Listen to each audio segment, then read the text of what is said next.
pagi, Bapak Ibu semua sahabat yang saya cintai.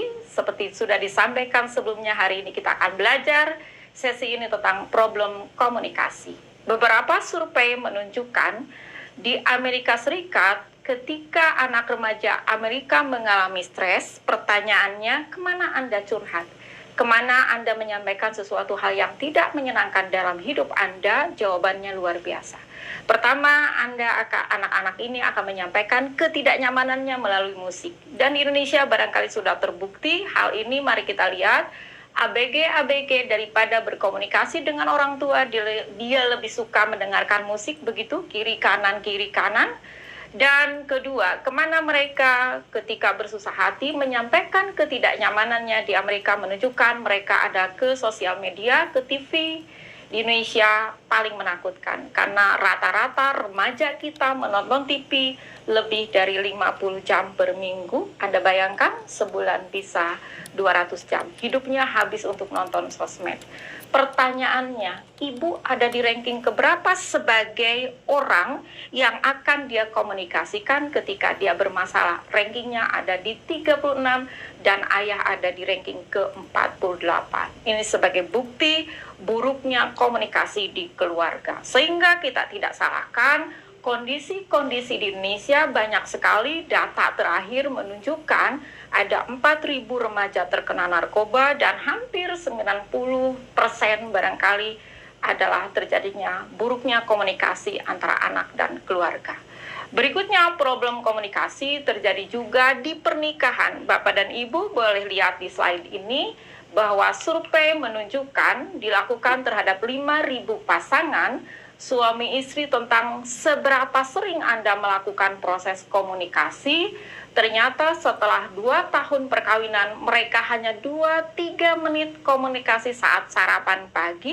Barangkali cuma bertanya, enakkah makanannya atau seperti apa, hanya 2-3 menit.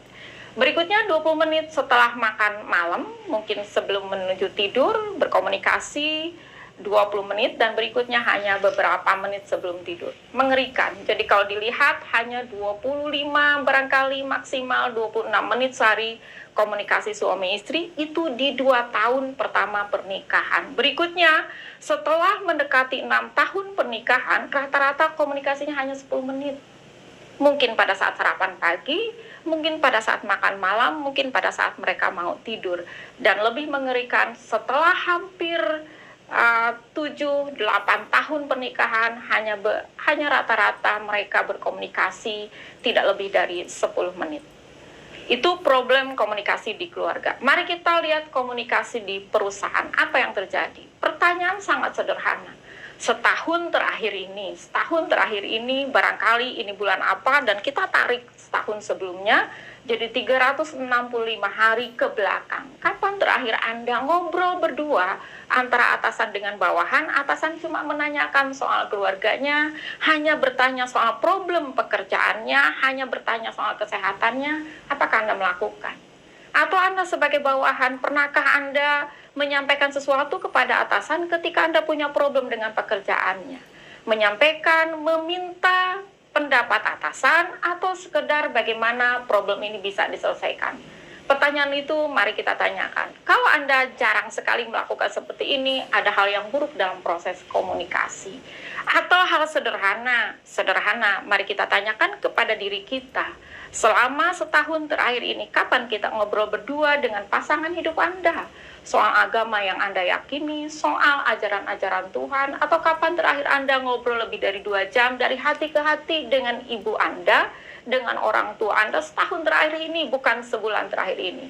Tapi rata-rata jawabannya adalah tidak terjawab dengan baik. Rata-rata orang salah melakukan atau tidak melakukan komunikasi. Tadi saya sudah sampaikan, manusia sekarang rata-rata komunikasinya menyampaikan ketidaknyamanan kepada medsos. Mari kita lihat perilaku ibu-ibu, karyawan, atau apapun di kantor. Biasanya baru bekerja 2-3 menit ambil handphone, dibuka, padahal isinya di handphone itu tidak jauh berbeda, hanya WKWK, CK-CK. Kerja apalagi 2-3 menit, buka lagi WKWK, CK-CK.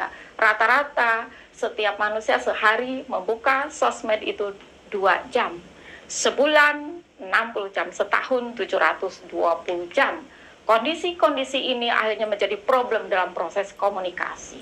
Mari kita lihat persoalan komunikasi di kantor. Seorang manajer pemasaran marah karena harga penawaran dianggap terlalu murah. Marah itu bagian yang tidak baik dalam proses komunikasi. Atau ada orang yang tidak bertegur sapa 2 bulan, 3 bulan. Studi menunjukkan seorang karyawan akan lepas dari sebuah perusahaan ketika dia tidak nyaman. Karena komunikasi yang diberikan oleh atasan, gesturnya salah, intonasinya salah. Maksudnya ada memberi motivasi, tetapi yang diterima oleh karyawan Anda ada sebuah ketidaknyamanan. Bagaimana dengan kita? Inilah slide-nya. Pertanyaan, kapan terakhir Anda berkomunikasi dengan orang tua Anda? Kapan, berapa lama rata-rata Anda berkomunikasi dengan anak? Doanya pengen anak sukses, tapi pekerjaannya yang ditanya cuma pagi-pagi sudah makan, sudah sarapan, sore yang ditanyakan sama lagi, sudah makan, sudah sholat barangkali, atau sudah mengerjakan PR. Pertanyaan itu diulang sejak anak usia 7 tahun sampai anaknya 21 tahun, tapi banyak orang tua yang berharap anaknya sukses, kan nggak nyambung. Atau di kantor seberapa sering kita berkomunikasi dengan atasan, rekan kerja, pernahkah kita mendapatkan anak buah yang meminta kita untuk memberikan pendapat berkenaan dengan problemnya? Seberapa sering kita secara personal menyapa anak buah kita cuma sekedar halo apa kabar, sudah sarapan, atau bagaimana dengan kabar Anda? Pertanyaan berikutnya, seberapa sering kita konflik? Dan setelah kita marah, akhirnya kita menyesal.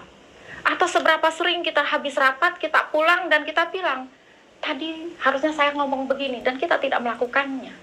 Atau seberapa sering kita kalah dalam proses negosiasi, dalam proses tender. Atau seberapa sering kita miscommunication dengan orang, saya pengennya A, kok jadinya B. Atau pernahkah kita marah dengan ujung akhirnya menyesal, terutama kepada pasangan hidup, kepada anak, kepada rekan kerja, kepada bawahan-bawahan Anda. Itu adalah beberapa problem komunikasi yang akan kita selesaikan dalam sesi berikutnya. Terima kasih.